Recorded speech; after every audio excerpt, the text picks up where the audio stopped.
Hello everyone, this is Crota coming at you. This is game number 2 in, well, I believe a best of 5 series between Roxas, LZ, and GungFuBanda. GungFuBanda spawning as the green Protoss player here, what I'll call the 5 o'clock position. Meanwhile, all the way on the other side of Heavy Rain, we see Roxas LZ spawning as the purple Zerg. Alright, that purple Zerg looks a little bit pinkish here, but perhaps it is the hue on here on Heavy Rain, as Heavy Rain is a very different map than what we saw in the previous matchup. Heavy Rain is considerably smaller, there is no inside easy expansion, so we may see a different strategy come in from GungFuBanda. I would be rather surprised if we saw a Nexus first coming in this PvZ matchup. Now, what does that mean we're going to see? We may see a gateway first strategy followed by Cybernetics Core, Assimilator, and then trying to rush that Warp Gate tech and also using that Mothership Core early on. I believe that's the strategy we will have. Meanwhile, the Zerg player is still probably going to go for a hatchery first, but I don't believe he's going to be going for a hatchery as his third building that early. All right. Drone now making sure that there isn't any proxy gateways anywhere on the map. Apparently those are the common hiding places, as the Overlord simply flies down over here and makes sure that nothing is hidden in this area either.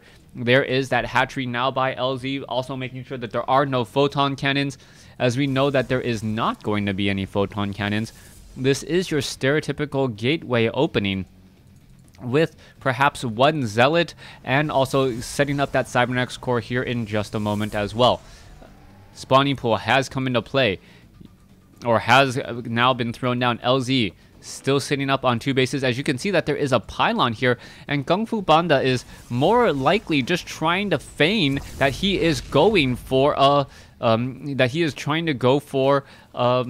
a cannon rush. He wants to see if he can force LZ or make LZ think that he's going for a cannon rush to try and pull back some of those drones. That is part of that mind game there. If those drones are attacking to take down a pylon, that means that they are not harvesting minerals, which is still resources lost. Down over here, you can see GungFuBanda setting up his own natural expansion now. We can see the Cybernetics Core is coming into play. Double assimilators. Most likely, is it only... No, fully saturating each of the assimilators already. So he is taking a little bit of a mineral hit here. But that should be quickly recovered as well, as we are now looking to go into Zealots, followed up by that Mothership Core. There is that third base by LZ, as the probe now still wandering around at the front door. Yeah, these first 4 minutes, you're trying to scout out, you're trying to figure out what your opponent is doing and how you're going to respond and react. All we've seen so far is just very similar builds, very standard builds, nothing too crazy, nothing too unorthodox, as both of them are just trying to set themselves up for the later games. You can see that Mothership Core and that Stalker now coming in, and we are finally going to see some aggression as a Zealot and some Zerglings are trying to dish it out. So far, the Zergling is going to be able to run back with no problem whatsoever, as the Mothership Core does get into position.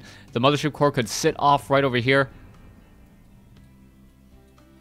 on the high ground and not even be spotted by those Zerglings until they were zapped down too little too late. LZ now looking to train up more drones here at this third base, also training up 2 additional queens, one here, and I believe the main base already has a queen, so no real need for that. And what is GungFuBanda's follow-up play going to be? You can see he's now going into mass gateways, so off of 2 bases, I believe a Protoss player is able to support 6 gateways.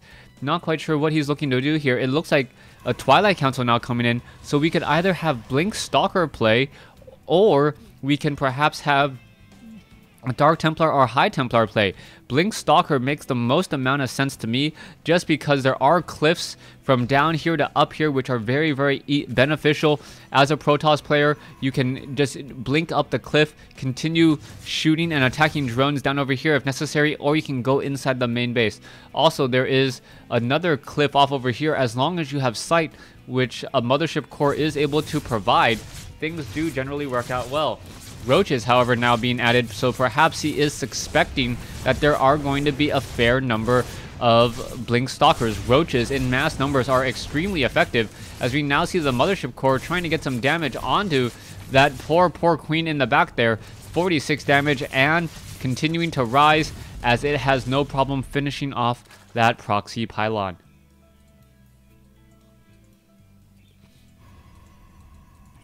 Alright, here we go. There is warp gates now placed down here at the front door, making sure no Zerglings can run in. Both sides just sitting back, relaxing, waiting to slowly macro up their fight. As we now see a large jump in drone production by LZ, training up 18 drones at a time. LZ's resources now 7 drones higher than his opponent, which means that he's going to have a lot better resources, not just because of the drone count, but also the diminishing returns at those additional bases. You can see 20 workers here, 17 workers here. He could easily transfer 4 workers total back down over here to his third base and know that he is getting the absolute most minerals that he possibly can, given the number of workers.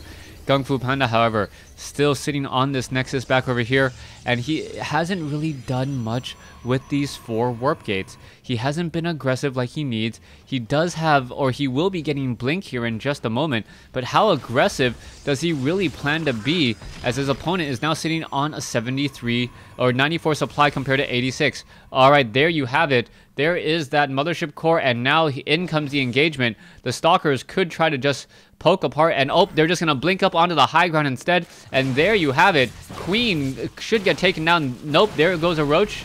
Yes, there goes a Roach. Zerglings are now being added as well, and all the Stalkers need to do is just slowly peel themselves back and handle this. Alright, there you have it. There are the Roaches now peeling themselves back. One very low hit point Roach, or yeah, one very low hit point Stalker, not careful at all, as we can see that the Stalkers are now just going to engage back down here on the low ground. More Stalkers engaging still, as we're looking at just superior numbers. Alright, however, a Spore Crawler needs to get taken out, otherwise it will take down the Mothership Core, and LZ was not prepared for this Stalker Blink push.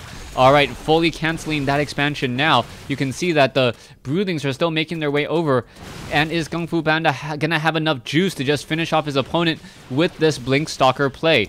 Alright, Mothership Core, casting down 2 time vortexes, or I believe that's time vortex, time warps, slowing all the units. The drones unable to even make their way through, as the drones are now going to be mineral pathing their way through. No, they are just simply going to mineral pad their way through and try to take down more and more Stalkers here. Alright, you can see 97 supply, 101 supply versus 103, as the Queen now makes a little bit of a move forward as well. The Stalkers could just try and engage and barrel down and shoot all of their disruptors towards these units here. There goes one. The Roaches, however, also engaging. The Stalkers need to peel back slowly, and oh, the Roaches burrowed themselves just long enough for the Stalkers to walk all over them. That is going to be a perfect problem for LZ, or sorry, for GungFuBanda, as all of a sudden the Roaches should have been able to take down many of those units. However, without focus fire and the slow reinforcements, it looks as though LZ is instead going to be giving the GG, unable to fend off that attack, that very well timed Stalker Blink push off of 2 bases, giving him the victory. Thanks for watching. Thanks for listening. Hope you guys enjoyed Game 2. Please stay tuned for Game 3.